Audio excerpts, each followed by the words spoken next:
Live from Pheno Field here in Milford, My FM 101.3 is happy to bring you coverage of Milford Legion baseball. Good afternoon, ladies and gentlemen. Tim Caouette here on the call once again as we bring you day number 3 of this Zone 4 playoffs for the 2018 season. So Post 59 enters into this third day of the Bracket B portion of the Zone playoffs with their backs up against the wall after starting off the tournament with a victory against Cherry Valley.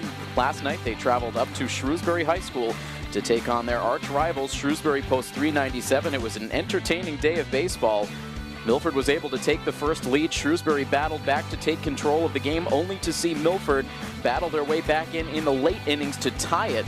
But the Milford pitching just could not hold down those powerful Shrewsbury bats over the course of the game last night, and in the end, Shrewsbury was able to defeat Milford by a final score of 10-7. It was a 3-run rally in the bottom of the 6th inning for Shrewsbury after Milford had tied it in the top half of the inning.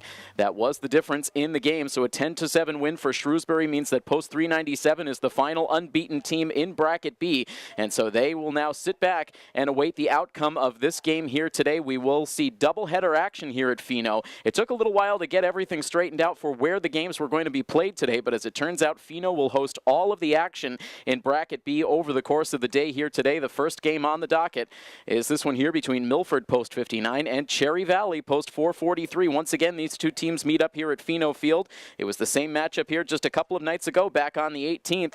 Milford with a 5-0 win over Cherry Valley, sending them down into the losers portion of Bracket B, but Cherry Valley was able to battle to a 6-5 win, a close ball game against Framingham last night. So Framingham eliminated from the bracket. Cherry Valley plays on to today, so now a rematch between Post 59 and Post 443 in this early game. The winner of this game will move on to take on Shrewsbury, again played here at Pheno Field later on this evening. Right now, that's an anticipated first pitch of 7:45 p.m.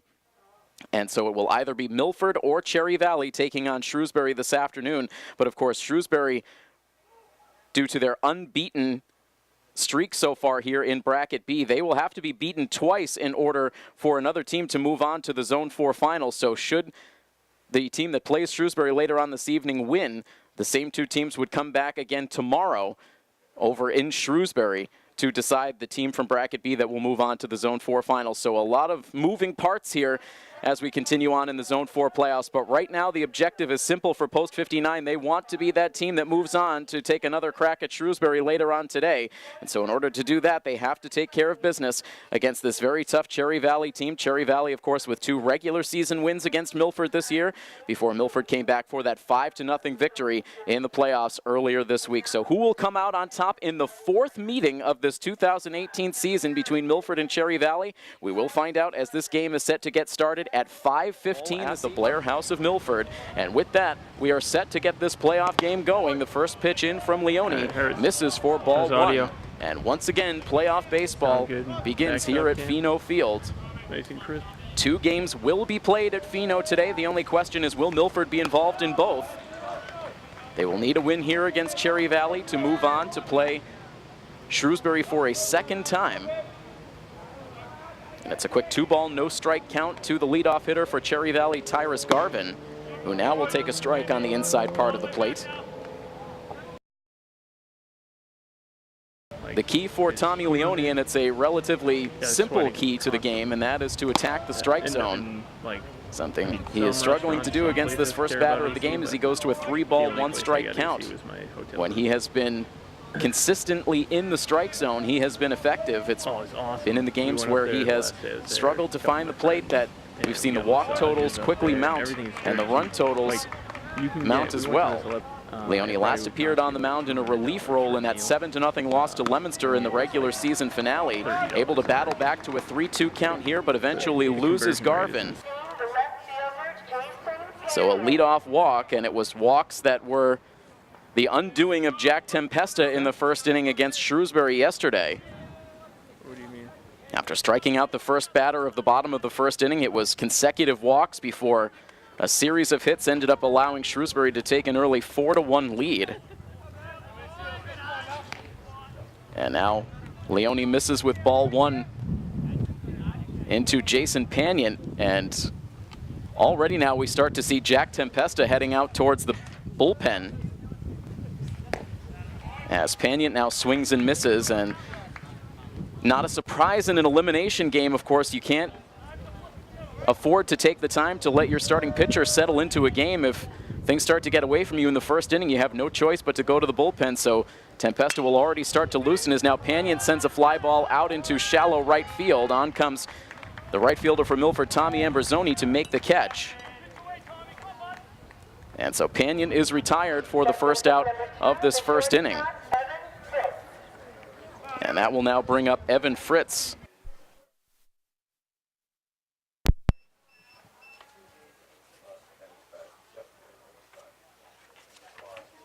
And so the runner aboard with one out now, and the Cherry Valley shortstop swinging away at the first pitch, and it's a line drive out to right center field. That's down for a hit into the gap.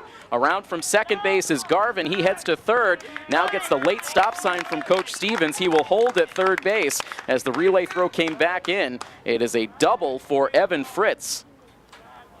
And Cherry Valley now with two in scoring position with only one out.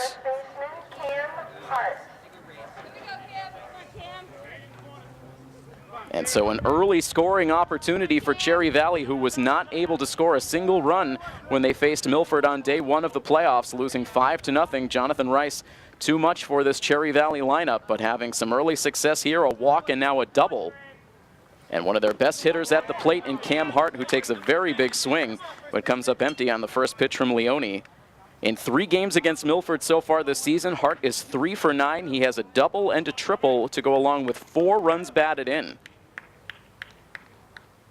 Here's the 0-1 pitch, and that's going to hit Hart on the shoulder. He will head down to first base, and now the bases are loaded. And so this is eerily similar to what we saw out of Leone the last time he faced Cherry Valley. After Milford had taken a first inning lead, Leone ended up allowing 5 runs on 4 hits in the first inning, allowing all 9 batters to come to the plate. The first 6 batters reached in that game before Leone was finally able to record an out. He does have 1 out here in the top of the first, but the base is now full, and Ryan Sanderson at the plate, who looks at a first pitch strike.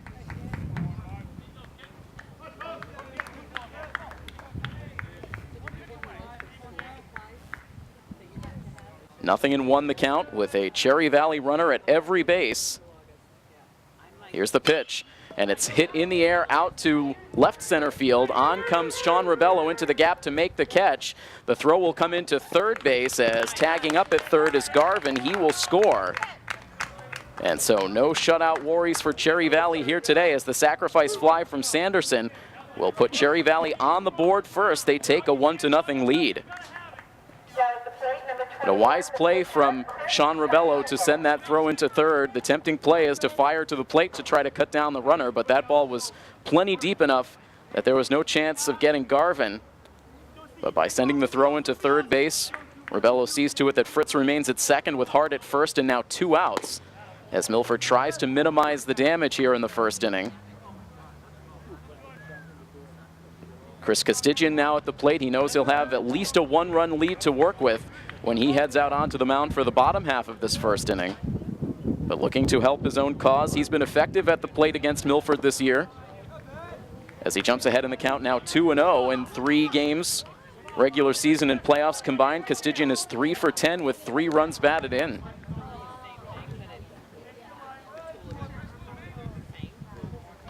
He bats with Evan Fritz at second base and Cam Hart at first. And now the pitch in is hit on the ground towards shortstop. It's scooped up by Brunt. He'll fire to second base to get the force out that ends the inning. So it could have been a whole lot worse for Leone in the frame as he loaded the bases with only 1 out, but Cherry Valley only able to get the 1 run. So Cherry Valley is able to take a 1-0 lead through the first half inning. Milford post 59 will take their first swings of this playoff game when we come back next here on coverage of Milford Legion Baseball on MyFM 101.3. An elimination game here at Pheno Field, and these Milford fans in attendance taking a deep breath after that top of the first inning. A leadoff walk ended up leading to a first inning run for Cherry Valley. Post 443 with the bases loaded and only 1 out, but Leone able to do a good job of getting out of the inning with just the 1 run allowed. But Milford will face an early deficit in this game as they now come to the plate in the bottom half of this first inning, once again sending Sean Ribello, Aiden Wild, and Sam Parker to the plate first. Facing the right-handed starter for Cherry Valley, Chris Castigian. And the first pitch into Sean Ribello is hit on the ground to shortstop, a routine play for Garvin. And the throw pulls Cam Hart off the first base bag, and Ribello's going to reach.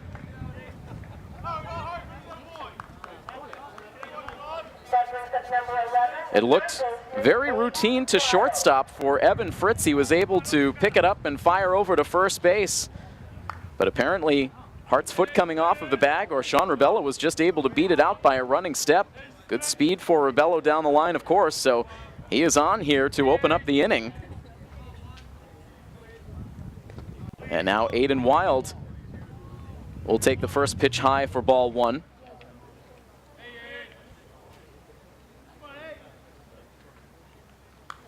So again, hard to tell it.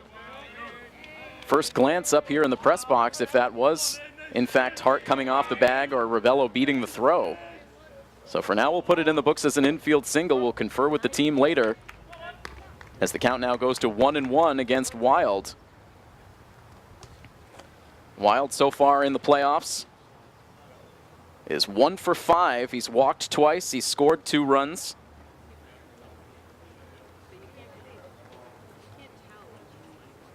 And a quick check-in between pitches for Mike Bordeaux to his battery mate Castigian out there on the hill. Now a start and a stop for Ribello at first base as the pitch misses low. Wild was able to reach in the first inning yesterday on a walk, but then, as we talked about with Coach DeVito prior to the game today, was thrown out on a perfect relay in from right field by Shrewsbury. And Wild now well ahead in the count. It's 3 balls and no strikes.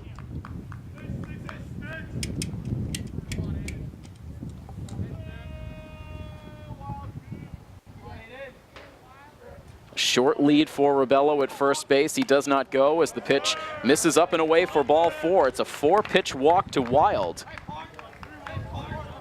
And so now it is Castigian who starts to get himself into some first inning troubles. 2 on with nobody out now for Sam Parker. Through 3 postseason games so far, Parker 1 for 5. He does have a double and 2 runs batted in. He also has 2 walks. Milford has walked a bunch so far in the postseason. That has been their hallmark all season long. They have worked a ton of walks as a team overall on the season. Milford has walked 138 times through now 25 games. After a foul ball, the 0-1 pitch into Parker, that hits the strike zone. And Sam is down in the count, 0-2.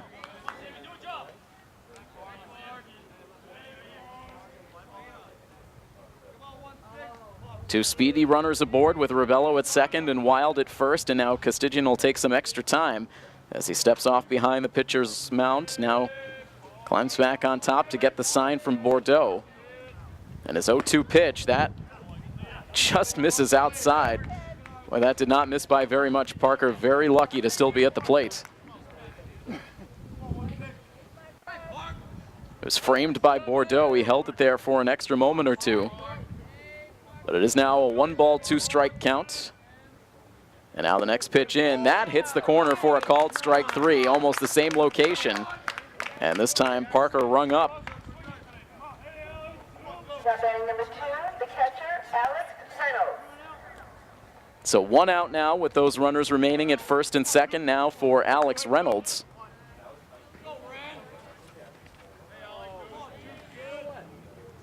Reynolds came through with a key at bat for Milford in the game last night against Shrewsbury as they were rallying in the 6th inning down 7-3. It was Reynolds who came through with a 2-run single that tied the game at 7.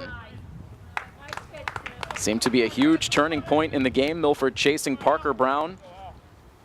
Patrick Shaughnessy coming in relief and immediately allowing a bases-loaded walk on a 2-run single, but Milford would strand 2 runners on base from there, and then the Shrewsbury offense would once again refuse to yield against Milford pitching, scoring 3 runs of their own in the bottom of the 6th inning for the deciding 10-7 margin.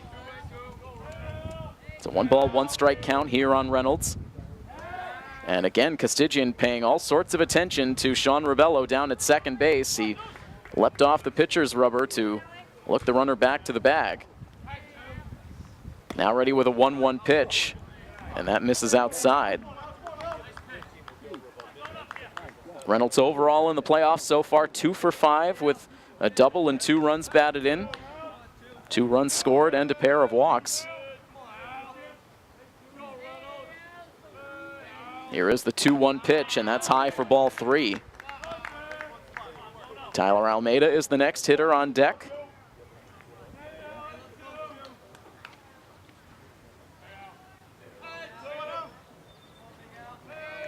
Runners lead away. Here is the 3-1, and that's on the inside corner for strike 2.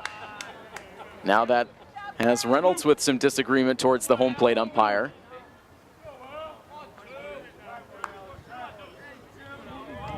A full count. We'll see if the runners elect to get started here. Rebello takes off for third as the ball is driven in the air out to left center field. Back goes Shoemaker. He's eventually able to settle underneath to make the catch. Good distance for Alex Reynolds, but Nate Shoemaker, playing pretty deep out in center field, was able to race towards the left center gap to make up the ground and make the catch for out number 2. So the runner's forced to hold. And now with 2 outs in the inning, Tyler Almeida will stand in, so it was 2 on with nobody out. Those runners have not been able to advance with now 2 down in the inning. Coach DeVito preaching to his team to take it 1 inning at a time, just try to win the first inning and then go from there. Milford with an opportunity to answer the Cherry Valley rally. And now again we see a pickoff play at second base, as this time Castigian follows through with the throw. It was slow developing as it took some time for Evan Fritz to sneak in from shortstop. And Rebello was able to get back to the bag standing, so everyone now resets. And now the 1-0 pitch into Almeida is sliced down the left field line. Will it stay fair? It is indeed a fair ball, rolling off towards the corner. Here comes Rebello around from second base to score. They'll hold up Wild at third. It's a 2-out RBI double for Tyler Almeida, and this game is tied at 1.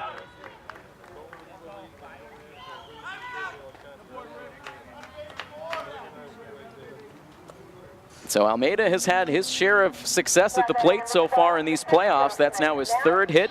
He's now 3 for 6 with 3 runs batted in. It's his 2nd double in the postseason. A tied game now, the go-ahead run at third base. And a first pitch strike issued to Matt Shaver. Shaver had a tough day offensively yesterday. Here's the 0-1 pitch, and that misses low. Shaver came up with 2 outs and the bases loaded in the top of the 3rd inning and struck out. He then came up with the go-ahead run in scoring position and 2 outs, only 1 out in the 6th inning, but was not able to get the job done.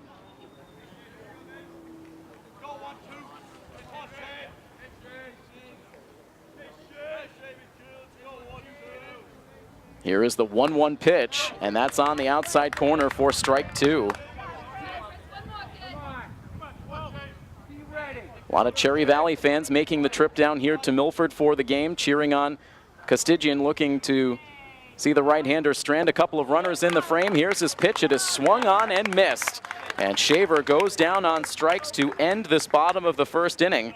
Milford is able to get the equalizer on the RBI double for Almeida, but they strand 2 more in scoring position. And after 1 full inning of play from Fino Field, it is tied at 1 between Milford and Cherry Valley here on coverage of Milford Legion Baseball on My FM 101.3. Diamond. It is now tied up 1 apiece as we enter into the 2nd inning here at Fino. Tommy Leone delivering a called strike 1 into the number 7 hitter for Cherry Valley, Mike Bordeaux. Now the pitch misses outside to even the count. Bordeaux followed by Nate Shoemaker and Aiden Gilman.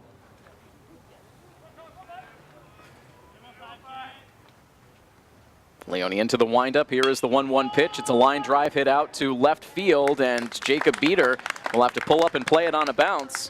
And Bordeaux is on with a leadoff single.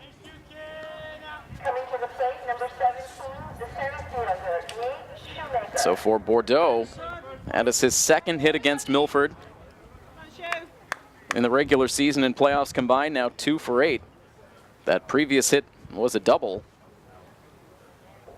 But now on to start off the top half of the second. And now the first pitch into Nate Shoemaker is down in the dirt for ball 1.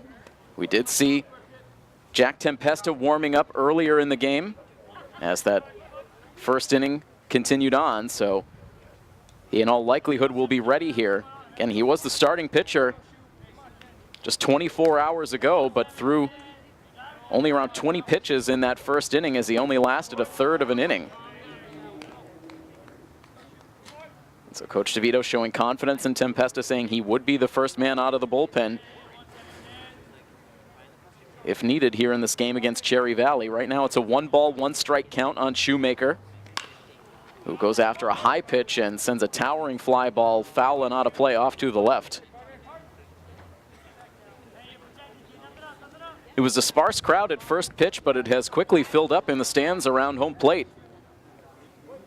As I mentioned, a lot of Cherry Valley fans making the trip, a lot of Milford fans in the house, and no doubt we'll start to see some Shrewsbury fans filter in as the game goes along. Here's a ground ball hit to third base, fielded by Wild. He throws to second to get the out there. A good hard slide into the second base bag for Mike Bordeaux made sure that the double play was off the table. Slid in hard right at the bag. It was a clean play, but made the throw difficult for Shaver. He eventually did get it to first base, but not in time to complete the double play. So Bordeaux out on the force play. Shoemaker safe on the fielder's choice. And it's now Shoemaker at first with 1 down. And the number 9 hitter, Aiden Gilman, at the plate.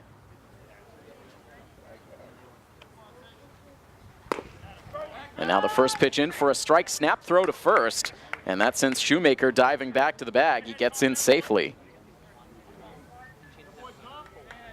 Gilman has 1 hit in 7 tries against Milford so far on the season. That 1 hit did drive in a run. Now Gilman with a soft grounder down the third base line. That's a foul ball. And it's a no-ball, 2-strike count.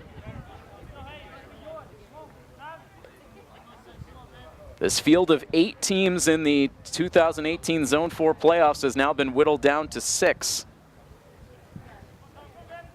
Framingham and Northbridge, the 7 and 8 seeds, eliminated from playoff contention with losses last night. Here's the 0-2 pitch to Gilman, and an off-balance swing and a slow rolling ground ball to shortstop. Brunt with an off-balance throw, no chance to get it to first base in time. Gilman could smell the hit all the way. He was hustling down the line, and he got there well ahead of the throw. It's an infield base hit that now puts 2 on with only 1 out, so the bottom of the order doing the job. As now we go second time through the Cherry Valley order, Tyrus Garvin now will stand in for the second time. Garvin walked to lead off the game and then came around to score. He swings at the first pitch, but Leone gets the fastball by him for strike 1. The Milford bullpen is quiet right now, so it would certainly indicate that Tempesta is ready if Coach DeVito needs him. Here's a pitch that gets off the glove of Alex Reynolds. It rolls to the backstop, and that allows both runners to advance. So a wild pitch leads to now 2 in scoring position with 1 out. Shoemaker now at third with Gilman down to second, and a 1-ball, 1-strike count on Garvin. Milford now with the infield in tight. Here's the 1-1 pitch, and that misses outside.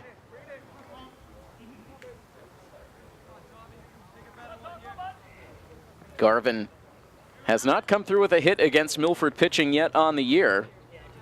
That walk in the first inning was the first time he had reached base against post 59. Here he sends a pop-up foul and not a play over the backstop.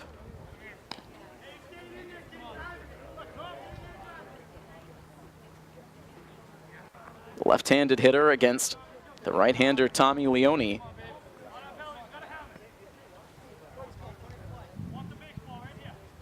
And Leone with a couple of shakeoffs for Alex Reynolds before he settles on the pitch he likes. Here it comes to the plate, and it misses away. And the count is now full to Garvin. A walk would once again give Cherry Valley a bases-loaded chance. Again, Leone shaking off the signs from Reynolds. Now he sets, and the 3-2 pitch is swung on and missed.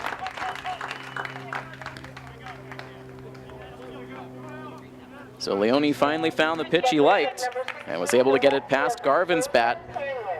That's the first strikeout for Leone in the game. A good time for it. Keeps those runners at second and third with now 2 outs. And a chance to wriggle his way out of the inning if he can retire Jason Panion. But before the at-bat begins, Leone will receive a visit from Milford head coach Steve DeVito. He puts a hand around both pitcher and catcher as the two talk strategy, while Panion patiently waits outside the right-hander's batter's box. Panion popped out to right field in his first at-bat.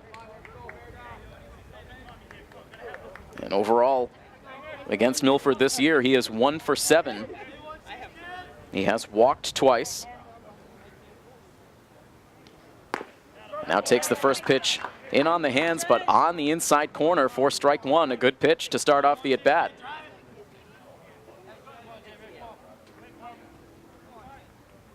And now the 0-1, it's swung on and missed. That time the pitch cut to the outside part of the plate. So a couple of good-looking pitches out of the hand of Leone, and now he's 1 strike away from ending the inning. He is ready. Here is the 0-2 pitch. And right there on the outside edge, but the home plate umpire ruling it outside. So those corners have been tricky to figure out here through the first 2 innings. So it's now a 1-ball, 2-strike count. Here's the next one, and it's a line drive out to center field. In comes Ravello. He's there to make the catch for the out that ends the inning. And so Leone gets himself in some trouble again, but he's able to pitch out of it. No runs scored this time for Cherry Valley. We head on to the bottom of the second inning. It is still Milford 1 and Cherry Valley 1 here on your home for Milford Legion Baseball, My FM 101.3. Back for the bottom half of the second inning here from Fino Field. My FM 101.3 bringing you coverage of the 2018 Zone 4 Legion playoffs. Milford with a win and a loss coming into the day here today. The same for Cherry Valley. The loser of this game will be eliminated. The winner will move on to play Cherry Valley later on this evening. Excuse me, Shrewsbury later on this evening. I'll get the teams right yet. A long day ahead still. Cherry Valley, the opponent here for Milford currently.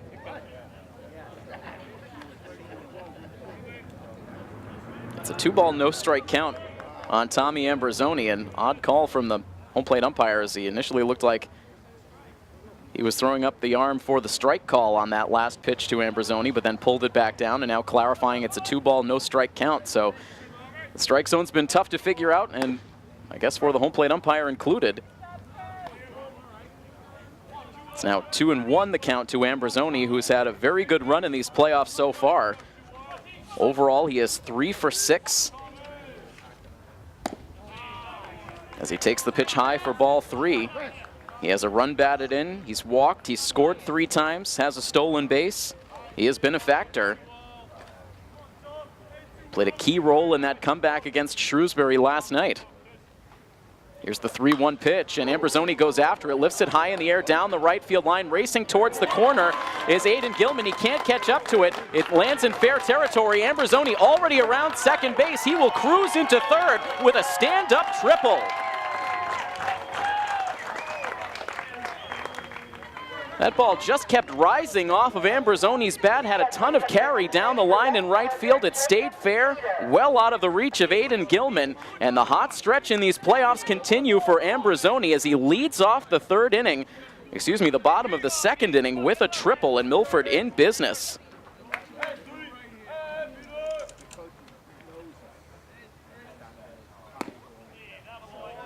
So now Jacob Beater at the plate with a chance to bring the go-ahead run in.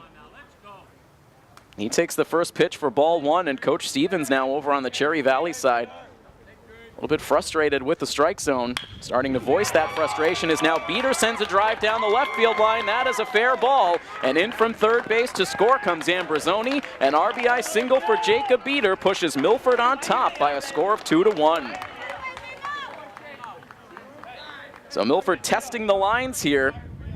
The first two at-bats of this second inning, the triple down the right field line for Ambrosoni, and now an RBI single down the line and left.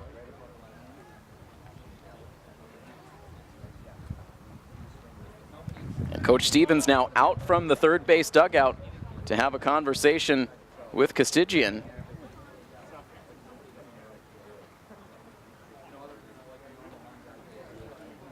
Just a short conversation to try to get his starting pitcher back on track. And again, you can't say enough about the contributions of Ambrosoni and Beater over the last couple of days. In those 7 and 8 spots last night, the two reached base a combined 6 times out of 8 at-bats. They were responsible for 4 of the 7 runs Milford scored. And so they have been the catalyst for success over these last 2 days. And so now a 2-1 Milford lead with Chris Brunt at the plate, Beater at first, and a 1-ball no-strike count. Castigian from the stretch delivers a pitch at the top of the strike zone to even the count at 1. Still waiting for that go-ahead run to be tallied up on the scoreboard here at Fino.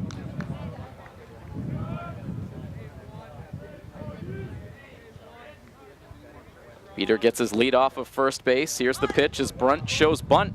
It is low, and the runner was off on the pitch, so a designed play on there with Brunt offering at the bunt, but he could not make contact. But Beater just kept on going down to second base. The throw from the catcher went down to first, and that allowed Beater to slide in safely to second base, so it wasn't pretty, but it got the job done, as Beater is now in scoring position. So that'll go in the books as a steal, as Brunt now lets that pitch go off the outside edge to once again even the count now at 2-2.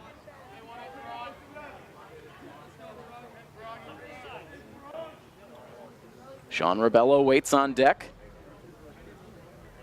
Here's the 2-2 pitch, and it's sent in the air out to left field, but plenty of room for Jason Panion. He's there to make the catch.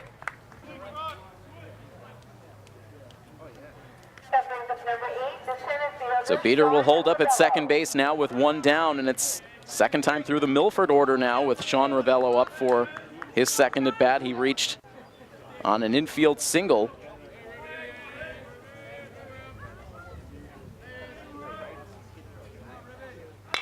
And now sends one on the ground right to the shortstop, who looks the runner back to second before firing to first. And so a 6-3 ground out. Good play from Evan Fritz. Chased that runner part of the way back to the second base bag before he fired on to Cam Hart to get the second out of the inning. And now Aiden Wild with an opportunity to drive a run in from second base. Wild walked his first time up. Now takes a fastball that just misses on the outside part of the plate.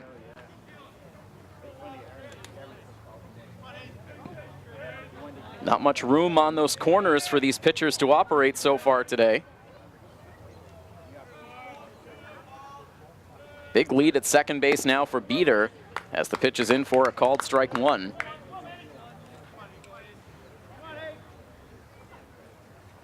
Wild overall on the year, batting .280. sitting on one postseason hit so far. Now Costigian will spin off the back of the pitcher's mound and fire into second base on the pickoff attempt. The ball ended up rattling out of the glove of Tyrus Garvin. Beater safe. Still a 1-ball, 1-strike count on Wild. Here's the pitch, and Aiden takes it on the inside corner for strike 2.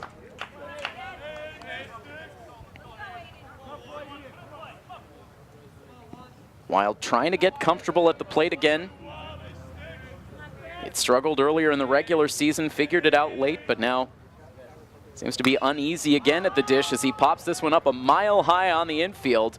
It'll eventually come down behind second base where the shortstop takes charge. Evan Fritz makes the catch for the out that ends the inning. But the leadoff triple by Tommy Ambrosoni sparks a mini rally for post 59. They're able to push the go-ahead run across, and after 2 full innings of play, it is now a 2-1 lead for Milford over Cherry Valley here on My FM 101.3. 2-1 now the score. Milford with the lead. Milford with 2 runs on 4 hits. Cherry Valley a run on 3 hits as the first pitch of the inning makes sure everyone's head is on a swivel here in the press box. It comes roaring off the press box wall for strike 1, a vicious foul ball. 0-1 the count.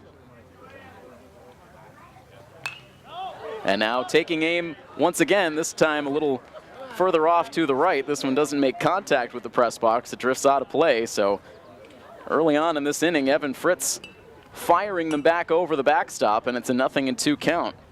Here's the next pitch from Leone, and that misses wide of the strike zone and wide of the outstretched glove of Alex Reynolds for a ball.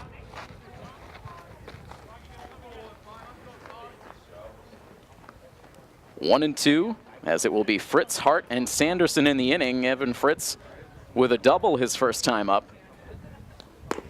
And now takes a pitch off the outside corner for ball 2.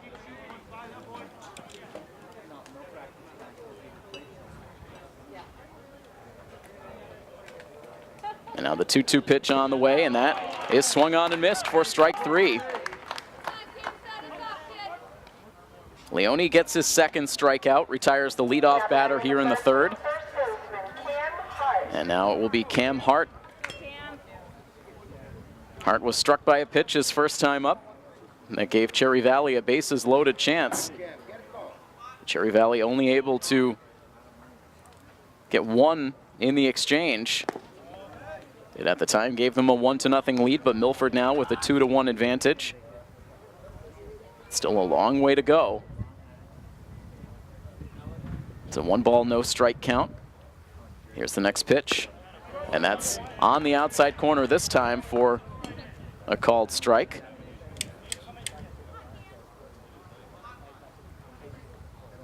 Hart has been the most dangerous hitter in this Cherry Valley lineup when facing Milford this season. After a swing and a miss, he's down in the count 1-2, and Leone ready with another that misses in the dirt. And the count evens once again.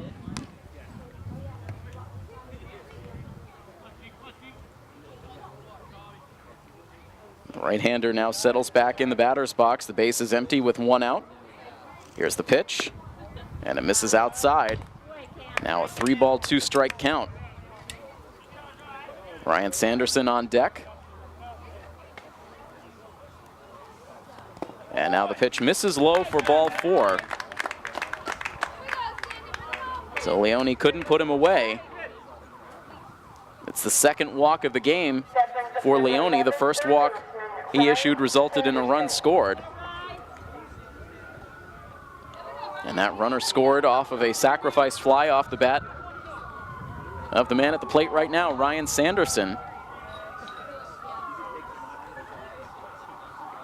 He takes the first pitch outside for ball 1.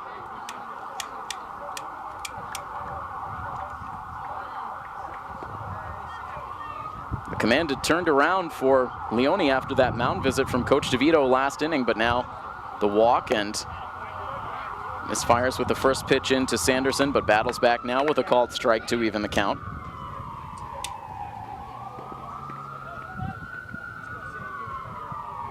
Leone keeping an eye on Cam Hart at first, as now this ball is lined to the backstop for strike 2. That one almost sneaking over as well, but just grazed the top of the chain link to stay on the field.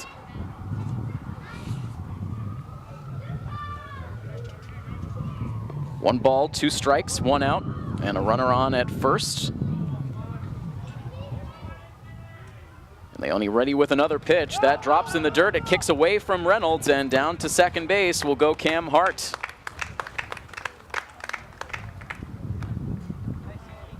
Second wild pitch of the game for Leone, and it puts the tying run in scoring position. So neither pitcher able to settle down here early. Seen some uncomfortable innings on both sides. Leone now set with a 2-2 pitch. Here it comes, and this is lined out to right field. Back a few paces goes Ambrosoni before he makes the catch. Quick throw back in, holds Hart at the second base bag with now 2 down. Coming to the plate, number 21, the pitcher, Chris Castigian. And now Cherry Valley will look for something out of their starting pitcher, Chris Castigian. He grounded out to shortstop in his first at bat. Now 3 for 11 against post 59 pitching this year. He takes the first pitch in for a called strike 1.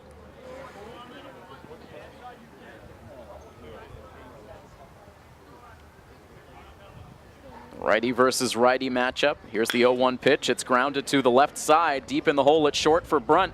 Here's the throw to first base. It one hops, gets away from Sam Parker. It will roll to the edge of the field, and around from second base comes Cam Hart to score. And once again, this game is tied now at 2-2.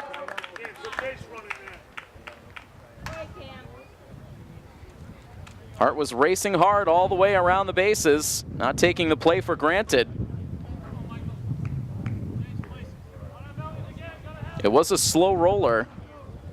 Forced Brunt to rush the throw, and it was low into first base. Parker couldn't dig it out of the dirt. And so a costly error for Milford here with 2 outs in the inning. They're not able to escape this time as the tying run crosses the plate. And as that throw got away, Castigian was able to advance to second base, and now Bordeaux unleashes a vicious foul ball down the third base line, twisting out of play.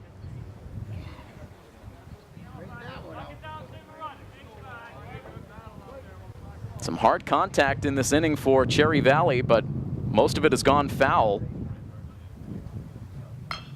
Now an off-speed pitch is sent hard towards the first base dugout. And it's quickly an 0-2 count on Bordeaux, who singled back in his first at bat. That led off the second inning. Castigian getting out to a big lead at second base. Here's the 0-2 pitch. That drifts outside.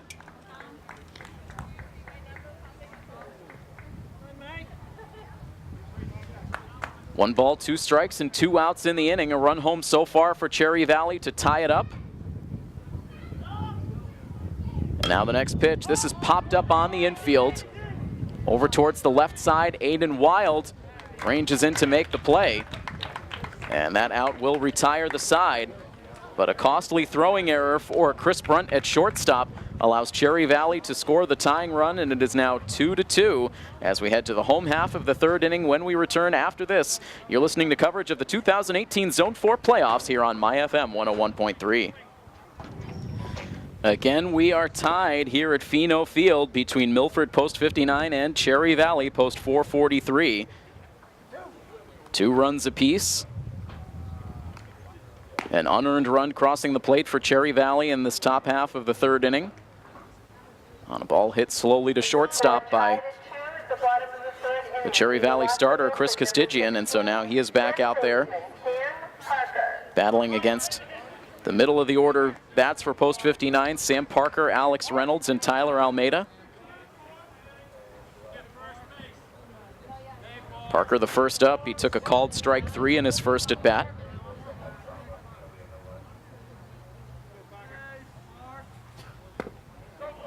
And Parker takes the first pitch for a called strike 1.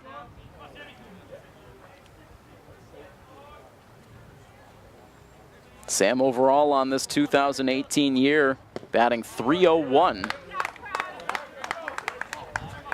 Takes another pitch for a strike, and he's in a hole here to lead off the home half of the third.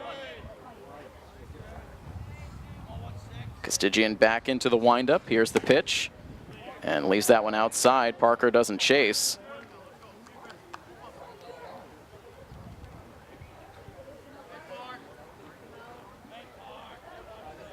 And now the 1-2 pitch is hit hard over to first base. It's held onto by Cam Hart, and he will take it to the first base bag unassisted for out number 1. Looked like Hart was initially unsure if he had kept that ball in the glove. It was hit hard over to first, but he was able to hang on, and an easy trip over to first base to collect out number 1. Base is empty with Alex Reynolds now standing in. Reynolds flew out to center field his first time, and now takes a first pitch strike. So Castigian now with a little more confidence in this third inning after helping his team tie it in the top half of the inning, doing a better job attacking the zone.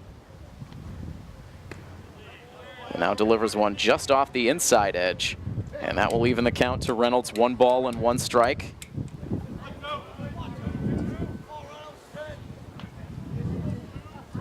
Now the windup and the 1-1, a looping breaking ball that misses just high. You could see from the body language of Castigian after that he wanted the strike call. These pitchers are going to have to be content with a small strike zone today. Here's the 2-1 pitch, and now that is in at the bottom of the strike zone, leaving the Milford fans to groan in disapproval. Here's the 2-2 pitch, and Reynolds gets on top of it, sends it in the air out to center field. Over now, losing his balance is Nate Shoemaker, but he is still able to get there and hold on for the out.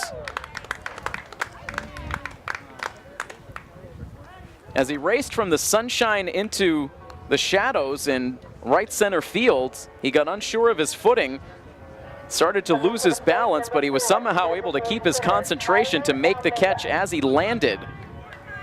And he holds on for out number 2. He's a little ginger now as he moves back towards his post in center field. But that one's certainly a contender for our Easy Way Car Wash Diamond play of the game. It was made a little bit more dramatic than it needed to be, but in the end it was a nice play by Shoemaker. Laid out on the grass, making the catch, and now here's Tyler Almeida with a fly ball out to left. Routine for Jason Paniant. He settles it into the glove for out number 3, and it's a quiet 1-2-3 third inning for Milford. That's 3 innings in the books in this Zone 4 elimination playoff game between Milford and Cherry Valley. We're tied at 2, and back with more in a moment here on My FM 101.3. We mentioned it to you a little bit earlier. Only 6 teams remain now alive in these Zone 4 playoffs. Quickly, let's roll through all of the final scores from yesterday's action. You know, of course, what happened up at Shrewsbury High School. Shrewsbury with a 10-7 win over Milford. It was Leominster who was able to stay unbeaten on the bracket A side of things with a 5-0 victory over Northborough. Cherry Valley able to edge out Framingham 6-5 to send Framingham home for the offseason, and Grafton Hill held on for a 6-4 victory over Northbridge, ending post 343's season. So over in the elimination game going on today in bracket A, it is Grafton Hill taking on Northborough, with the winner set to face off against Leominster post 151 later on today. All of that activity happening up at Pincanavino Field in Leominster. That Grafton Hill Northborough game in progress. They were scheduled for a 5 o'clock first pitch, so if we can find any updates, we'll certainly bring them to you. Meanwhile, it is a 1-ball, 1-strike count on the first Cherry Valley hitter of the top half of the fourth. It is Nate Shoemaker after he made that awkward yet nice catch in the bottom half of the third inning. Now the first Cherry Valley hitter to the dish, and he's ahead now 2-1.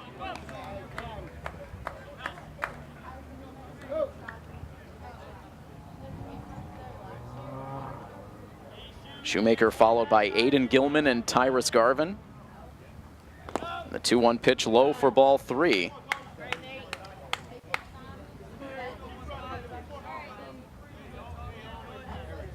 Shoemaker reached on a fielder's choice his last time up.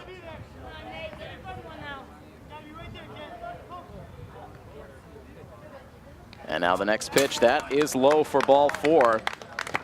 Those last few pitches not even close.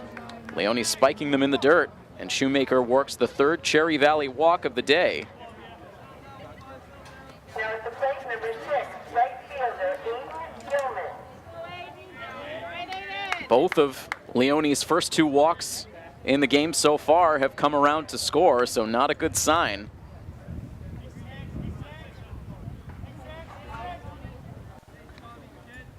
Aiden Gilman now at the plate, already turns around to bunt, pops it up right at home plate, and just outside the right-hander's batter's box. Alex Reynolds, the catcher, able to make the play. So Gilman looking for the sacrifice, but instead pops up the bunt and is out number 1.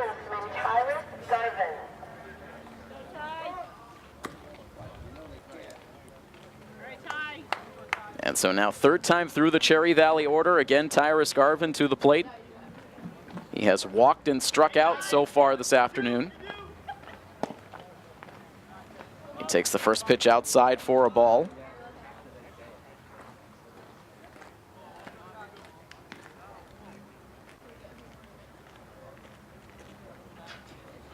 Shoemaker working his way out to a big lead at first as the ball is hit on the ground slowly to second. It shoots underneath the glove of Matt Shaver. It stays on the infield dirt, but everyone will be safe. And they are going to rule an interference call on the runner heading towards second base. Shaver was pointing all along. So they're going to say that made contact with Shoemaker's foot. It did take a bit of an unusual bounce as it slid under Shaver's glove, and immediately Shaver reacted by pointing towards the runner. And the infield umpire did indeed make the call. So on the interference play, Shoemaker is out number 2. Garvin safe on the fielder's choice, and now here's a line drive high out to left field. That's over Beater's head and is going to roll to the deepest part of left field. On his horse goes Tyrus Garvin. He's around from third base. He will score as Jason Panion slides into third base with a triple. And that is going to give Cherry Valley the lead back at 3-2. So on the very first pitch after that play at second base, it was a big break for Milford at the time with Shoemaker called out. Garvin safe on the fielder's choice, but Panion with a drive out to left field. Beater trying to deke the runner, stuck the glove out like he was going to be able to make the catch, but that ball sailed high over his head and then rolled all the way to the fence. And at that point, it's an automatic 3 bases at least. Panion with the triple. He drives in the go-ahead run.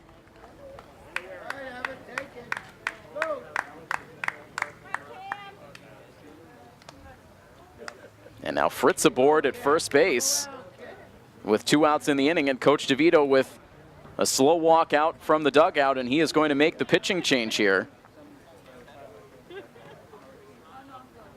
So Leone runs into trouble in this 4th inning, couldn't wriggle out of it this time. It was a struggle throughout these 3 2/3 innings, so he will exit the game.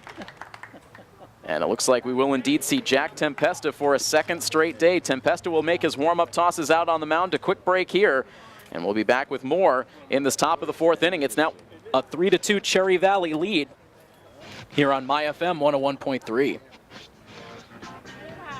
Tommy Leone out of the game after 3 2/3 innings.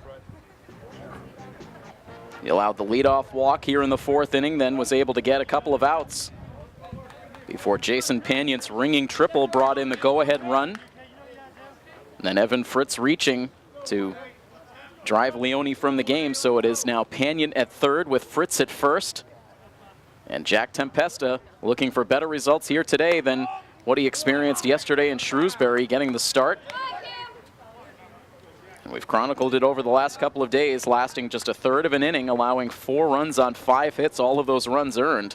So he now comes in with a season ERA at 5.16.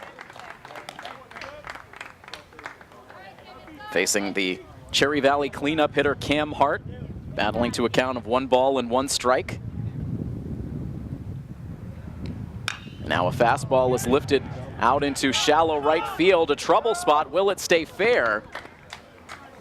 And that is a foul ball. Very fortunate for post 59. That one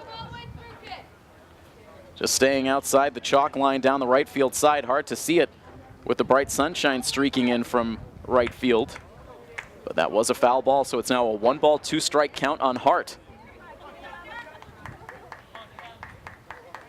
The runners were off on contact, now repositioned at first and third. And Tempesta now with the 1-2 pitch. It's a breaking ball, but misses low.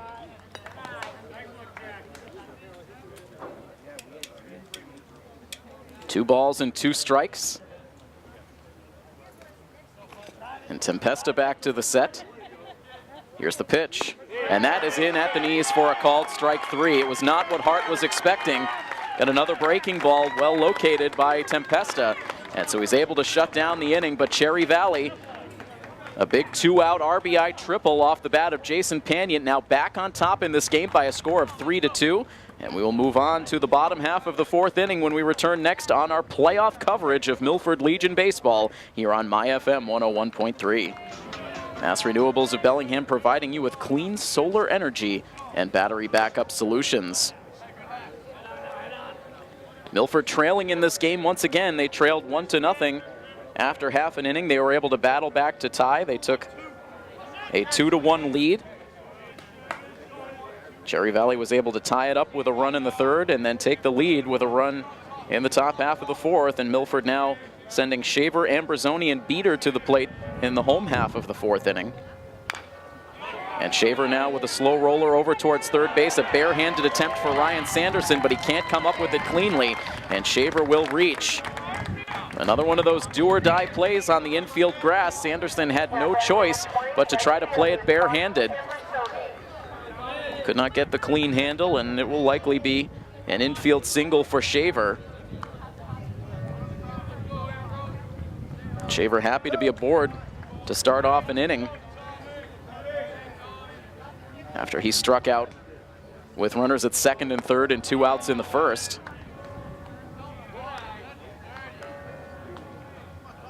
He's stranded a total of 7 runners on over the last 2 days, but he is on to start off this 4th inning. And now Milford's hottest hitter so far in these playoffs, Tommy Ambrosoni, at the plate. Takes a called strike to bring the count to 1-1. In a lot of situations this season, you might see Tommy Ambrosoni bunting here, but given the success he's had at the plate over these last couple of days, Coach DeVito might want the lefty to swing away. He has not showed bunt yet in the at-bat. As Chris Castigian makes Matt Shaver dive back into the first base bag with a pickoff check. 1-1 the count. Here's the pitch, and Ambrosoni lifts it out into shallow left field. On comes Panion. He's going to have to play it on a bounce, and Ambrosoni at it again. He has his 2nd hit of the game, and Milford has 2 on with nobody out. Now batting number 3, the left fielder, Jacob Beater. You cannot get Tommy Ambrosoni out with the way he's going right now. Jacob Beater has also been in a good groove over these last few days. He drove in Milford's 2nd run today with a single. That came back in the 2nd. Now takes the first pitch low for ball 1, and a great backhanded stab behind the left side batter's box from Mike Bordeaux. That prevented the runners from advancing. A 1-ball, no strike count on Beater. Cam Hart plays in on the grass at first base. And now the 1-0 pitch in for a strike.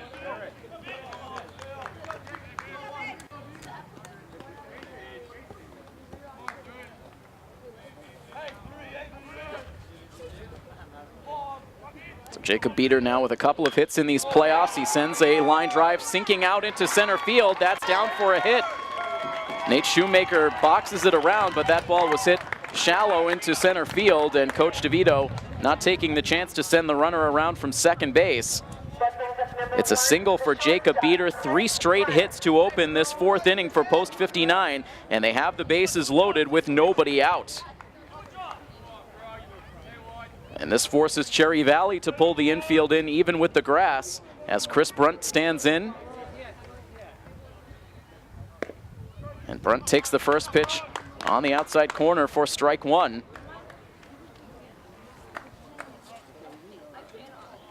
Chris is still looking for his first playoff hit. He's 0 for his first 8 in the playoffs. And now takes the pitch for a called strike two.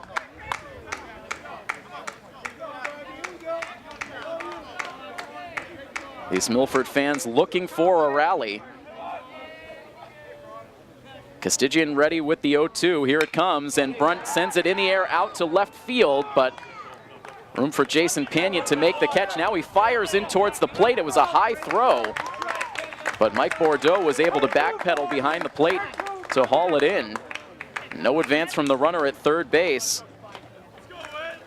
So Brunt trying to dump that pitch out into shallow left field, but Panion was able to range in to make the play.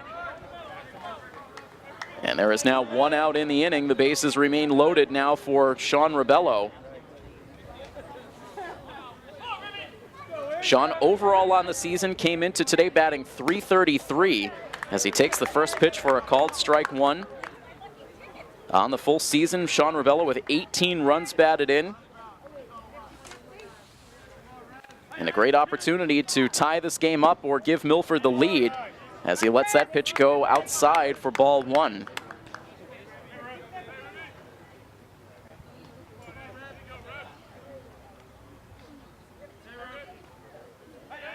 Castigian back into the windup. Here's the 1-1 pitch, and he pulls it to the corner to get strike two.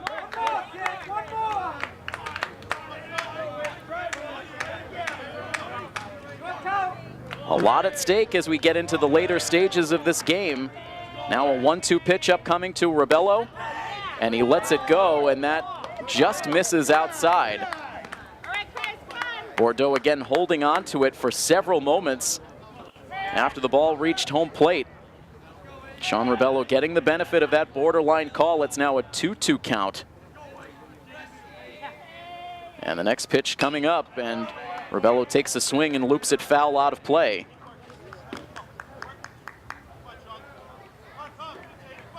I guess you could say the strike zone has been consistently tight all game.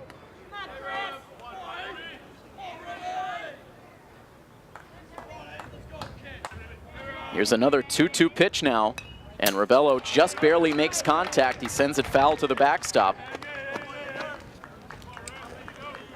And it is still a 2-ball, 2-strike count. Aiden Wild ranging in from the on-deck circle to pick up that loose ball. He will be the next one to the plate. But the at-bat continuing now for Rebello. Here's the pitch. He sends it high in the air out to center field. This sends Shoemaker back.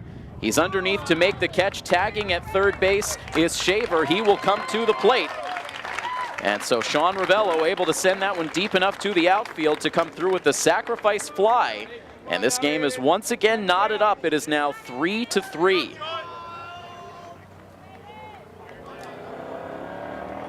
Ambrosoni and Beater had to hold at their respective bases. And so now 2 outs in the inning. And again, Milford turns to their 4-year Legion veteran, Aiden Wild. It's been a walk and a pop-out so far today for Aiden. And he'll take the first pitch on the outside corner for strike one. Milford had 3 straight hits to open up this inning, but so far they've only been able to scratch 1 run across to tie.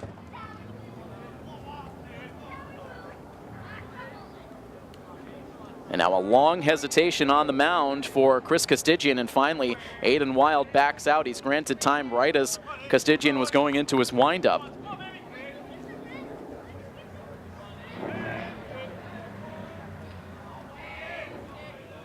Now here's the 0-1 pitch. It misses high. Coach DeVito saying before the game he felt as though his hitters atop the lineup were pressing. Was hoping they could take some of the pressure off in this game. Aiden Wild, one of those key top of the lineup hitters that this team needs to see come through. Here's a line drive out to right field. It's down for a base hit. Ambrosoni getting waved on from third base. Here comes the throw. It's cut off at the center of the infield as Ambrosoni crosses the plate And Milford is able to take the lead. It is now 4-3 in favor of Post 59. So there is the key two-out hit for Aiden Wild, an RBI single. He takes it to the opposite field. Ambrosoni able to score from second base. Jacob Beater was able to hustle from first to third.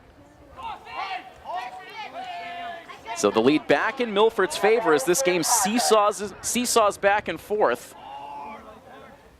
And Sam Parker will now take the first pitch for a called strike.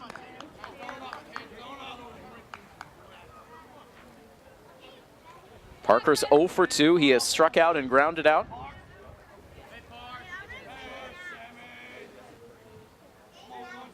Key runs on the bases, no lead safe in this game so far. Runner takes off from first base as the pitch misses outside. Bordeaux throws through down to second base, no chance to get Wild. He's in with the steal. Beater held at third.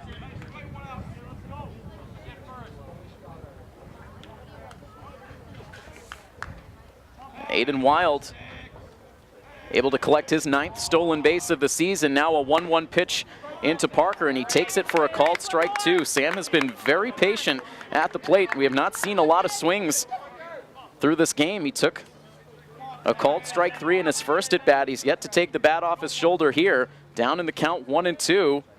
Here's the next pitch. This time he offers at it. It pops it foul out of play.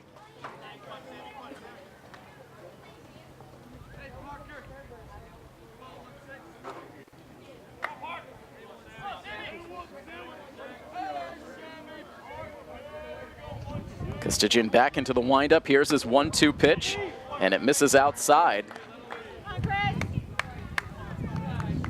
The Cherry Valley fans wondering where that pitch missed. It did look to be outside that time. Now a 2-2 pitch on the way. A little bit closer, but ruled ball 3, and this time it's Costigian who crouches down in front of the pitcher's mound, incredulous that that pitch was ruled a ball. That one was closer. And so it is now a 3-ball, 2-strike count. Huge pitch coming up. Here it is, the 3-2, and Parker rolls it foul.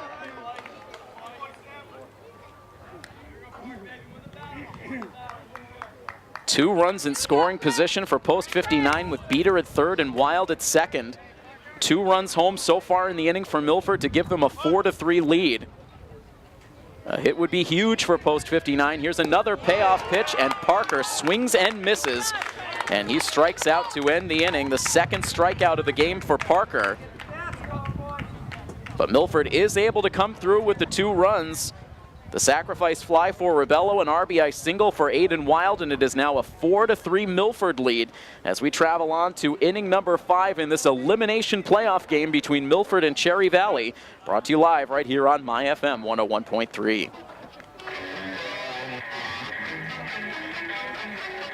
RedCrossBlood.org or 1-800-RED-CROSS. Now you can help save a life by donating blood at Milford Regional.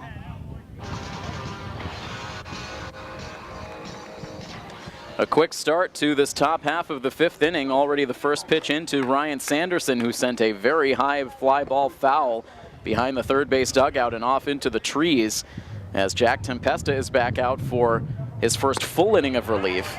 He deals a strike now on the outside corner to bring the count to 0-2. It's now 4 runs on 8 hits for Post 59.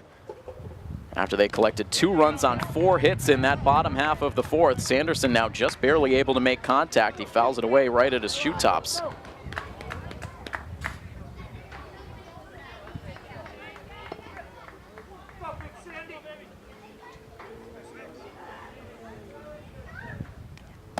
And now the pitch misses up and away, bringing the count to 1-2.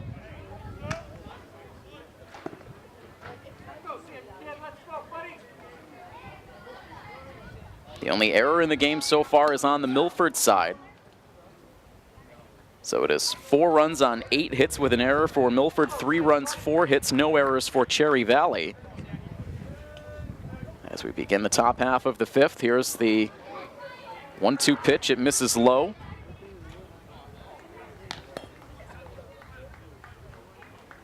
Now a 2-ball, 2-strike count.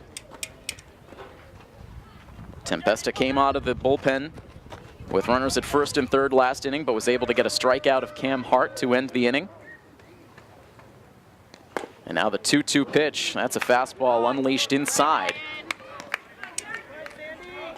That looks like it might have been a cross-up for Alex Reynolds as he had to reach across his body back towards the inside part of the plate. Now a full count. Here's the payoff pitch. It's grounded hard foul down the third base line.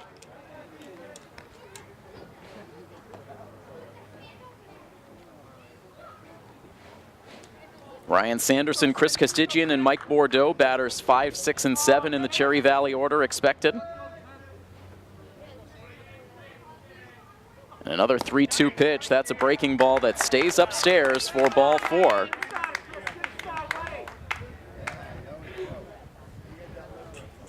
That's the 4th walk allowed by Milford pitching today. The first 3 came from the starter, Tommy Leone.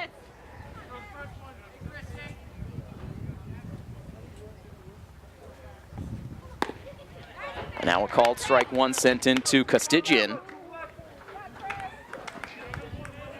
He's been staked to a couple of leads on the mound in this game, but he's allowed Milford to answer back. Now takes the pitch low to even the count. Castigian reached on an error his last time up, and the result of that error was a run scored to tie the game.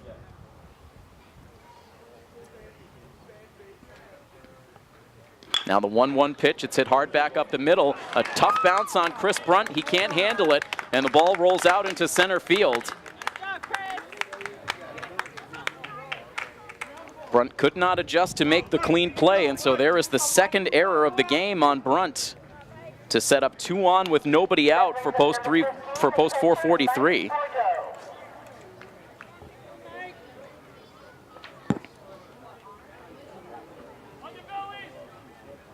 Each team has had the lead in 2 separate occasions in this game.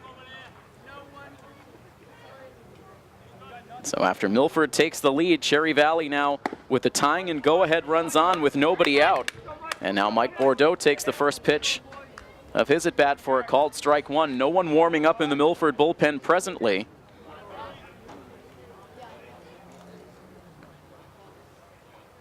Here is the 0-1 pitch, a big sweeping breaking ball that drops in for strike 2. It's the second batter of the inning that Tempesta has been able to get ahead of 0-2. He eventually lost Sanderson with the walk.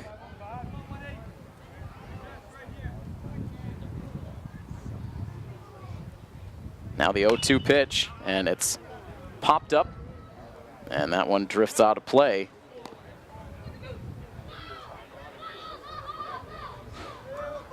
Still an 0-2 count. It's been a quiet crowd for much of this game, despite good representation from both fan bases. As the breaking ball misses outside. Another close one that draws the frustration of Milford fans. But this has been an edge-of-your-seat kind of game for both of these fan bases. Tempesta goes back to the breaking ball, again cannot locate it.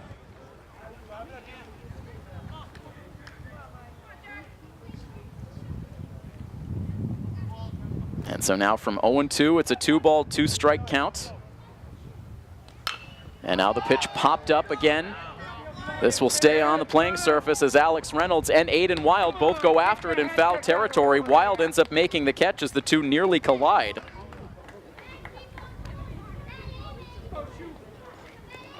He gives his catcher a pat on the backside after the play concludes.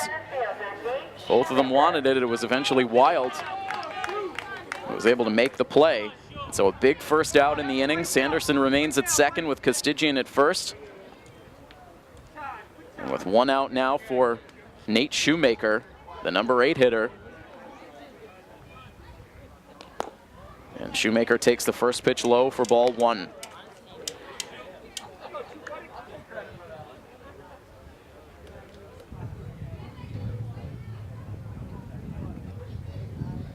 Tempesta surveying the runners now as pitch. It's in the air out to center field. Racing in is Sean Rebello. He closes in and makes the catch. Back-to-back outs recorded.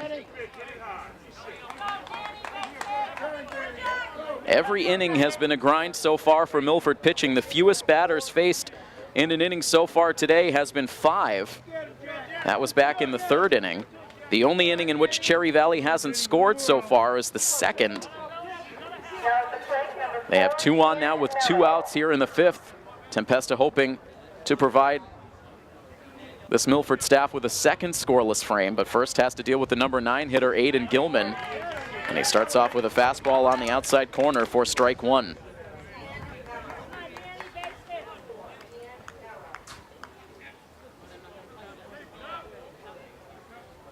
Nothing in 1 the count as the runners lead away from first and second base as the pitch is hit slowly on the ground to third base. Wild has it hit off the heel of his glove, and now the ball is going to make contact with the runner heading towards third, but it was after it was deflected by Wild, so everyone will be safe. And in some discomfort now is Ryan Sanderson.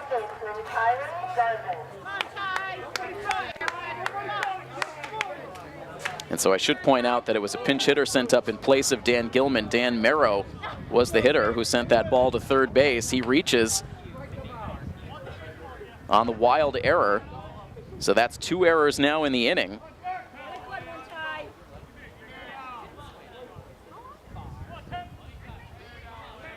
So everyone was able to advance a base, so it is now bases loaded for Cherry Valley with their leadoff hitter Tyrus Garvin at the plate. He swings at the first pitch and rolls it to second base. Shaver looks it securely in the glove before firing to first base to get the out that ends the inning. And so a bases loaded chance presents itself and just as quickly goes by the boards for Cherry Valley. 3 runners stranded. They've stranded a host of runners so far in the game today, 10 in all through 5 innings. And it remains the slimmest of leads for post 59, 4-3, as we head to the bottom of the 5th inning next on My FM 101.3. Tim Caouette happy to be with you on a picture-perfect summer day here at Pheno Field. These post 59 fans hoping it isn't the final day of Legion play here at Pheno Field this year. Milford facing elimination, as is Cherry Valley. These 2 teams locked in a back-and-forth grind of a game. It is Milford with the 4-3 lead in the bottom of the 5th inning. And Alex Reynolds swinging at the very first pitch of the inning, and he flares it over towards first base, where it's caught by Cam Hart for a fast out in the 5th. So Reynolds now 0 for 3. And this will now bring up Tyler Almeida, who doubled to drive in a run in his first at-bat and then flew out to left field to end the 3rd inning.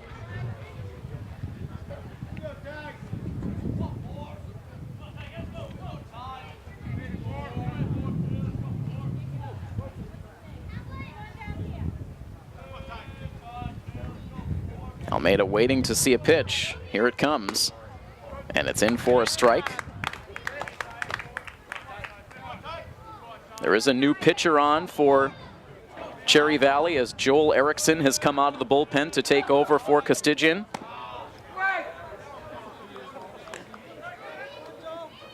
Deals ball 1 to even the count to Tyler Almeida.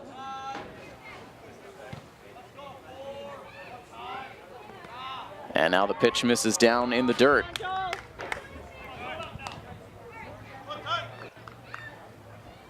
It's the first time we have seen Erickson on the mound for Cherry Valley. And now the pitch hit in the air out to center field. A few steps towards right goes Nate Shoemaker to make the catch. And it's 2 up and 2 down, so effective pitching so far. Cherry Valley does have a 1-2-3 inning on their resume today. That came for Costigian back in the bottom of the 3rd. So far, Erickson has retired Reynolds and Almeida, and now Shaver comes to the plate.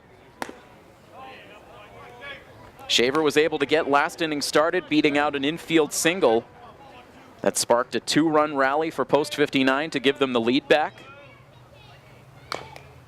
And now sends a tapper foul that deflects all the way over towards the first base dugout. And the count goes to 1-1. This game now reaching the 2.5-hour mark. As Shaver watches that pitch miss down in the dirt, we're maybe about 25 minutes away from the first pitch of the second half of the season for the Boston Red Sox. They will open up the unofficial second half with a series at Comerica Park in Detroit against the Tigers. Amongst all of our Legion action this evening, we will keep you updated on the status of that Red Sox game as well. It's a 3-1 count now to Shaver with 2 outs in the inning, and now he takes the pitch low for ball 4. So no 1-2-3 inning for Erickson. Number 20, Tommy Emersoni. That's just the second walk for Cherry Valley pitching today.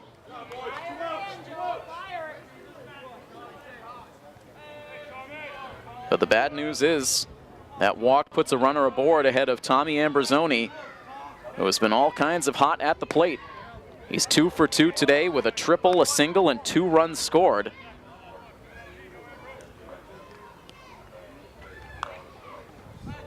Takes the first pitch for ball 1. Now briefly showing bunt, pulls the bat back to take ball 2.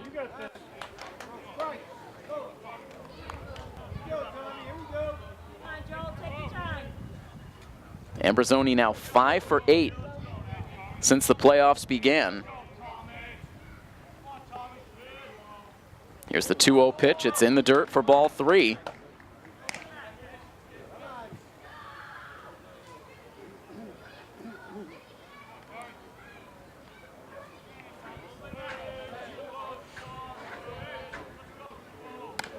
And now Ambrosoni takes all the way. He takes high for ball 4, a 4-pitch walk. And so Erickson now walking back-to-back hitters to put 2 on with 2 outs for Jacob Beater.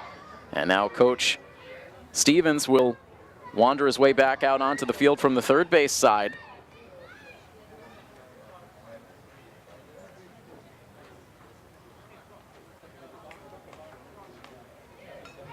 It looks like maybe Coach Stevens was checking to see if there was an injury situation with Erickson. He doesn't make it all the way to the mound before he heads back to the dugout. Erickson now shaking out the arms on top of the pitcher's mound as Jacob Beater stands in. I believe Chris Costigian is still in the game, now playing right field. After pitching the first 4 innings, allowing 4 runs on 8 hits with a walk and 3 strikeouts. Erickson out there now with 2 on and 2 outs. Here's an 0-1 pitch to Beater. It drops in the dirt again.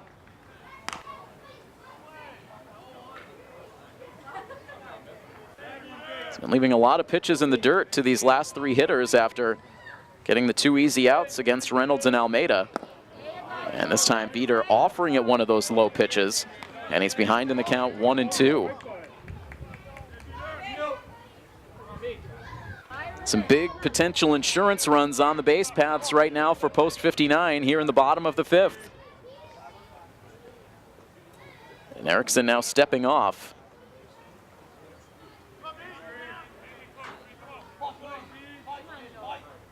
Here's the righty's pitch.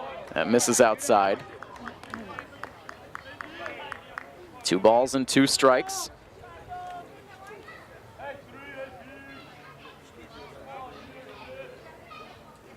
And now the next pitch, Beater just able to hold up on the swing. He wanted to go after it, but he's able to hold up as the pitch misses low, and now a 3-2 count, so the runners will be off. They do now make the check down to the infield umpire, who confirms that Beater held up on the swing. So good speed on with Shaver at second and Ambrosoni at first. The 2 runners go as the 3-2 pitch is outside for ball 4. And after getting the first 2 outs in the inning, 3 straight walks for Erickson now load the bases. And for the second straight at bat, Chris Brunt will come up with the bases loaded. He popped out the last time. Now swings away at the first pitch, hits it hard down the third base line. It's a fair ball, rolling down towards the corner. Shaver scores. Here comes Ambrosoni around from second base. And Chris Brunt slides into second. He pumps his fist as he comes through with the 2-run, 2-out double to give Milford a 6-3 lead. Not waiting around, he went after that first pitch and drove it hard down the third base line, just inside fair territory. And 2-run score as Milford is able to manufacture some runs here, all with 2 outs in the inning. The 3 walks killing Erickson out there. Looked like he was on his way to a swift inning, but runs into control problems, and then Chris Brunt out of the number 9 spot with the key hit so far today.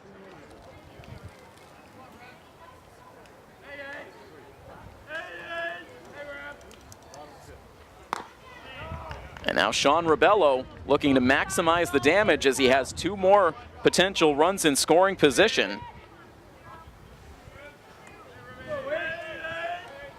Brunt could not contain the emotions when he slid into second base. He popped up and pumped the fist as he looked back to his teammates over in the first base dugout.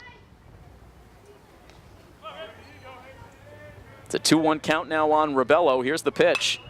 He sends it foul out of play to bring the count to 2-2.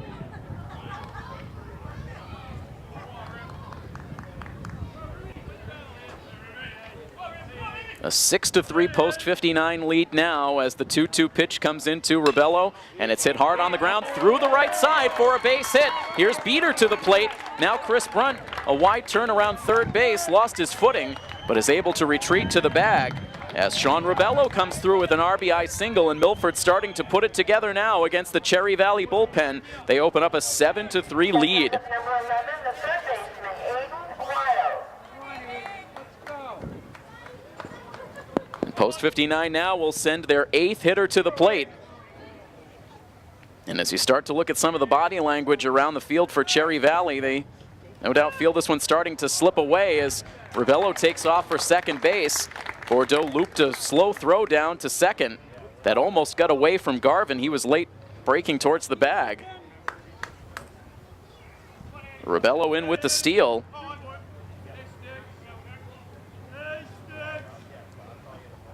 Now the 1-0 pitch to Wild, it misses low.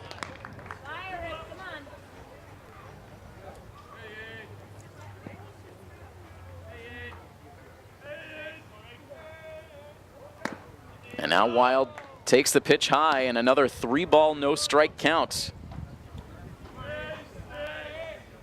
We talked about it, only 1 walk coming into this inning for Cherry Valley, but now 3 walks in this inning alone as Aiden Wild now takes a pitch that he thought was ball 4, but it's in for a strike.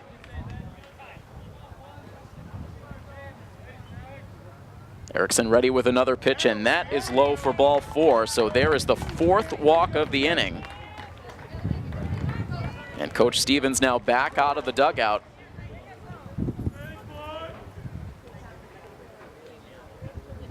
Fritz comes in from shortstop to give some encouragement to Erickson. As Coach Stevens still making his way towards the pitcher's mound, we'll see if there is a move here. Right now a conversation.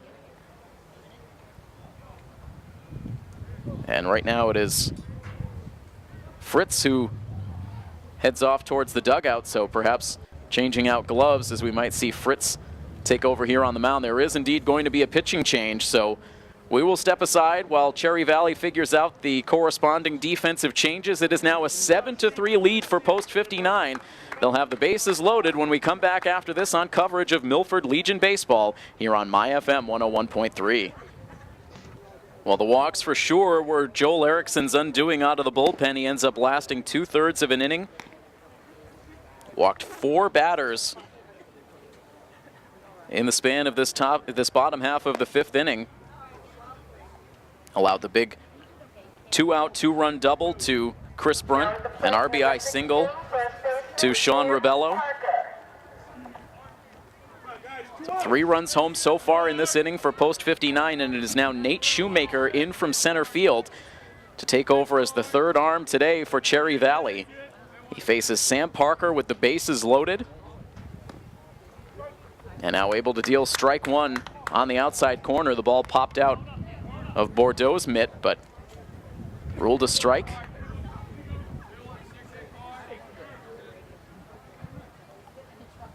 A trio of defensive changes to tell you about. We'll get to them if we can, but first it's a ground ball hit to the new second baseman, Joel Erickson. After leaving the relief appearance, he's able to handle the ground ball cleanly to fire to first base to get the out that ends the inning. So that will do it for post 59. They do leave the bases loaded, but a big inning for Milford, and it was Chris Brunt who came through with the key at bat in the frame with that 2-run double. Sean Rebello providing an RBI as well, so it is now a 7-3 lead for post 59 as we head to the 6th inning. Stay with us here on playoff coverage of Milford Legion Baseball on MyFM 101.3. Jack Tempesta now with a little bit of breathing room to work with. Milford with the lead now at 4 after they posted 3 runs in the bottom half of the 5th inning. And Cherry Valley now with their 2, 3, and 4 hitters due up. Jason Panion the first to the dish. He pops one up very high out towards second base. Fighting the sunshine is Shaver, and he is able to make the catch. And Panion out on just 1 pitch. Number 2, Evan Fritz. And so that brings Evan Fritz now to the plate. Fritz had moved out into center field defensively in the bottom half of the 5th inning when Shoemaker came on to pitch. He swings away at the first pitch and hits it hard but foul down the third base line.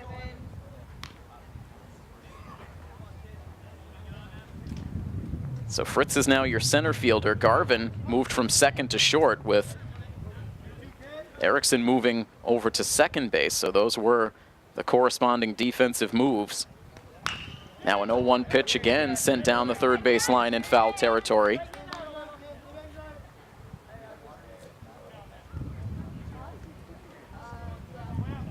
Milford hoping to close things out here in game number 1 and then have a quick turnaround before taking on Shrewsbury in a second game here at Pheno. Now the 0-2 pitch misses high. Fritz doesn't chase, but certainly cannot count out this Cherry Valley team. They have been a good offensive group all year long. And each time Milford has scored today, they have found a response.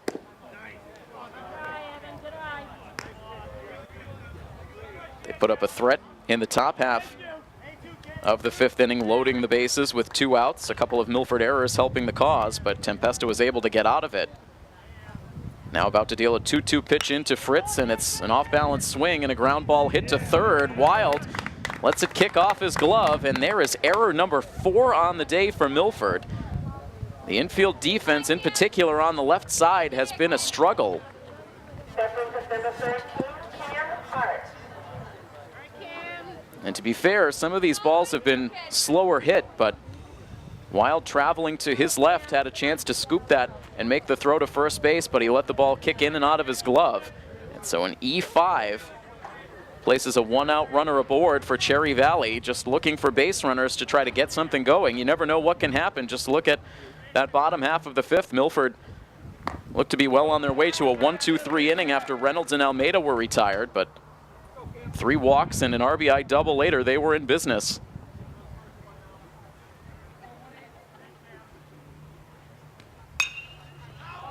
Now Cam Hart swinging away at an 0-1 pitch, and he sends it far and foul off towards the Pheno Field concession stand. You know that concession stand was stocked up for a doubleheader today. Regardless, Pheno was going to play host to 2, but hoping to see Milford play in both ends of this doubleheader. It's an 0-2 count now to Hart. The runner takes off from first. The pitch is swung on and missed. No throw down as Reynolds dropped the ball as he transferred it to his throwing hand. So Hart strikes out for the 2nd time. Now at the plate, number 11, Ryan Sanderson. He reached in his first 2 at-bats on a hit by pitch and a walk, but has struck out the last 2 times he's come to the plate. There are 2 outs now in the inning. Fritz steals second base to get into scoring position. And now Tempesta deals a pitch that And it just missed low for ball one. Sanderson has an RBI in this game. It came back in the first inning on a sacrifice fly. Now the pitch drops in the dirt for ball two.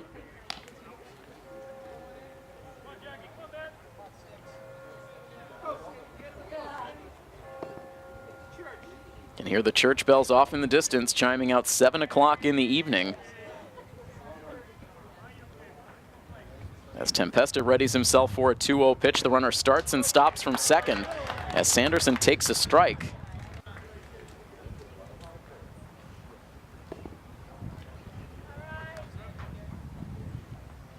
Happy to have Milford TV in the house here tonight, covering all of the action. Be able to tune into this game on the Milford TV educational channel in a couple of days from now, as now the pitch bounces in the dirt, ricochets away from Reynolds, and that will give Evan Fritz a free trip down to third base. Three wild pitches on the Milford side in this game. And it's now a 3-1 count on Sanderson.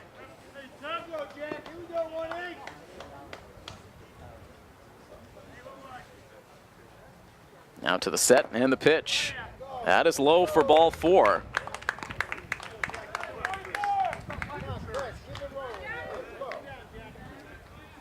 That's the second walk for Tempesta since coming into the game.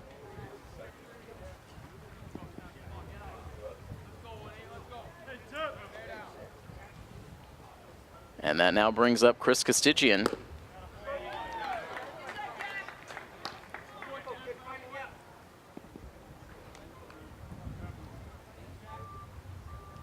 Castigian so far today has grounded out, and then he's reached twice on errors by Chris Brunt at shortstop. Now sends a hard ground ball back to the mound, but snagged by Tempesta. Takes it part of the way before underhand tossing to Sam Parker for the out that ends the inning.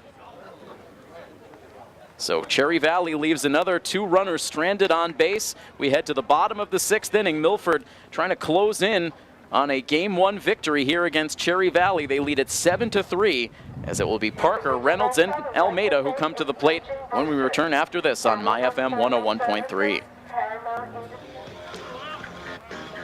7 runs on 10 hits with 4 errors for Milford. 3 runs, 4 hits, no errors for Cherry Valley.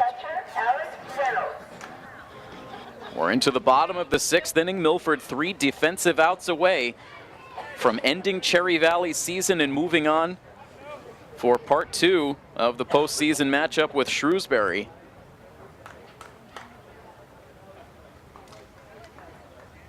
And right now, Coach Stevens over in front of the Milford dugout, possibly going over some more defensive changes as we take a look out. Shoemaker back out on the hill after he came on to finish off the bottom half of the 5th inning. So he will face it is Alex Reynolds who leads off the inning. I believe I said before the break it would be Parker to lead off the frame, but it is batters 4, 5, and 6, Reynolds, Almeida, and Shaver.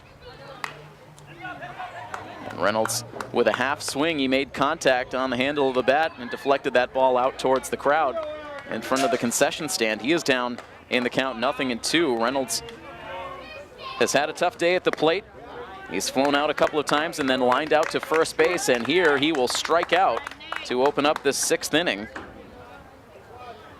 That brings up number 4, Tyler Almeida. First strikeout for Shoemaker, the 4th today for Cherry Valley pitching. And really, if Milford is able to finish things off and win here in Game 1, they have their bottom of the order to thank for it. Matt Shaver's been on base twice, Tommy Ambrosoni's been on base 3 times, Jacob Beater's been on base 3 times, and Chris Brunt with that clutch 2-out RBI double last inning. So batters 6 through 9 getting the job done. Rebello and Wild in those 1 and 2 spots also helping things out. Almeida at the plate now. He's well ahead in the count, 3 balls and no strikes.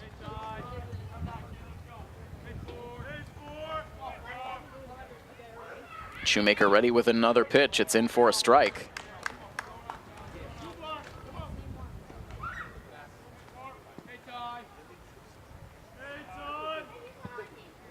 Shoemaker to the set. Now is 3-1, misses up top for ball 4. So the walks have come in bunches over these last 2 innings now for Cherry Valley. These 3 Cherry Valley pitchers have combined now for 6 walks, with 5 of them coming in these last 2 innings. And now timeout is called as Coach DeVito will bring in a pinch runner. He'll bring Nick Marcolini out of the dugout to run for Tyler Almeida, so possibly saving Almeida's legs for what Milford hopes to be another game coming up in short order.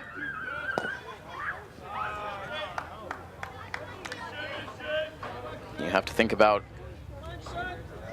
if Milford might put either Almeida or Beater behind the plate in the second game after Alex Reynolds has been behind the dish for this long one here this afternoon into this evening. But all questions that will be answered once Milford gets the job done here against Cherry Valley. That's 1 out deep in the bottom of the 6th inning and no 1 count on Shaver, with now Marcolini at first. The pitch down in the dirt. Bordeaux had a tough time getting a handle on it, and Marcolini read it well. He hustles into second base, so the pinch runner immediately becomes a factor as he gets into scoring position.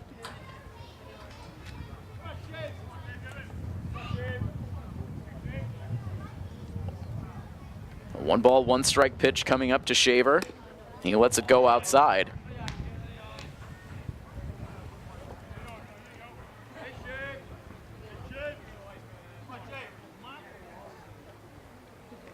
Big lead now for Marcolini at second,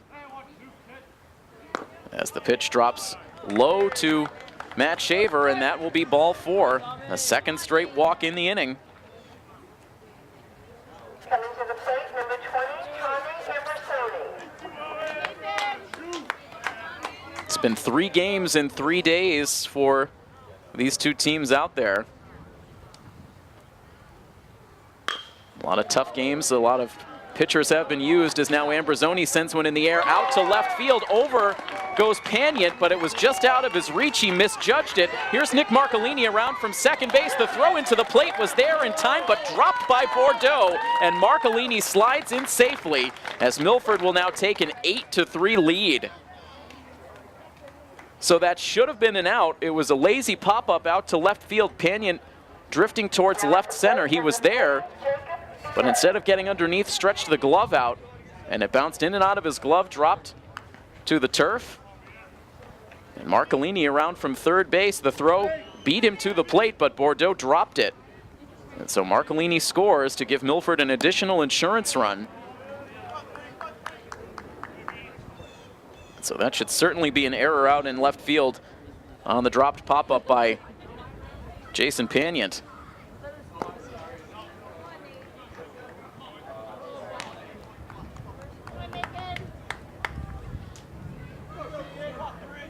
Now a 2-ball, no-strike count on Jacob Beater, who bats with runners at first and second base.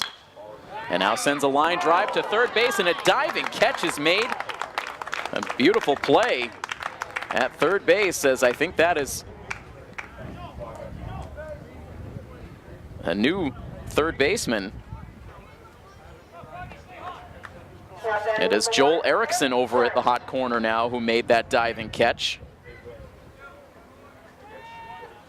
So you saw Coach Stevens going over some additional defensive changes with the Milford coaches before this inning started.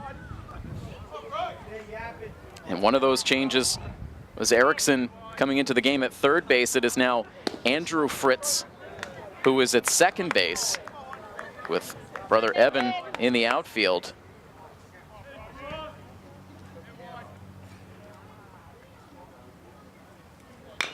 And now Chris Brunt with a bounding ball hit down the third base line, but foul. It's a 1-2 count on Brunt.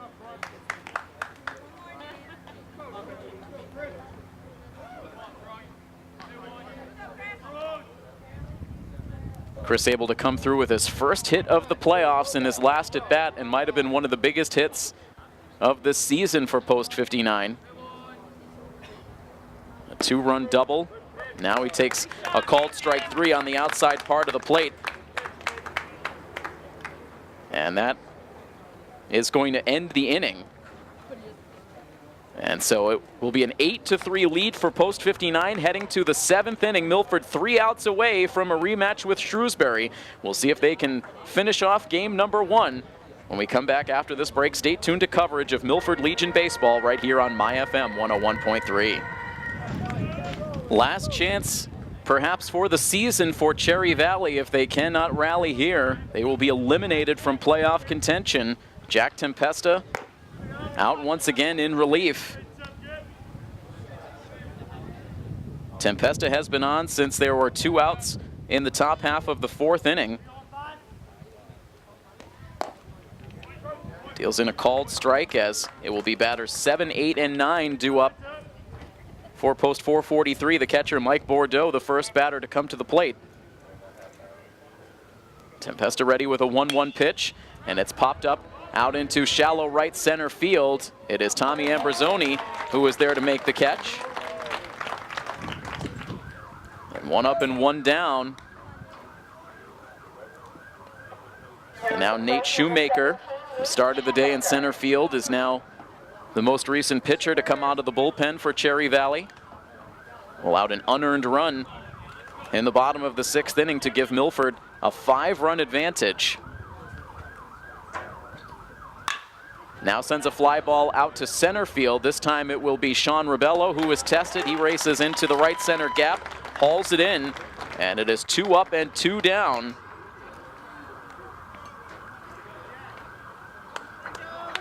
And that leaves things up to Joel Erickson. Now batting number 20, Joel Erickson. Erickson was briefly on the mound in this game. He pitched 2/3 of an inning and will very briefly be up at the plate here as he swings at the first pitch, grounds it to second base, Shaver to first, and it is a 1-2-3 inning, the one and only 1-2-3 frame for Milford pitching today, but it seals off an 8-3 victory for post 59, so they stave off elimination as they win this game again by a final score of 8-3. So what was a very successful season for Cherry Valley comes to an end here at Pheno Field this evening, and Milford will now move on to play a second game here at Pheno under the lights as Shrewsbury post 397 is waiting, already now entering the field as this game comes to conclusion.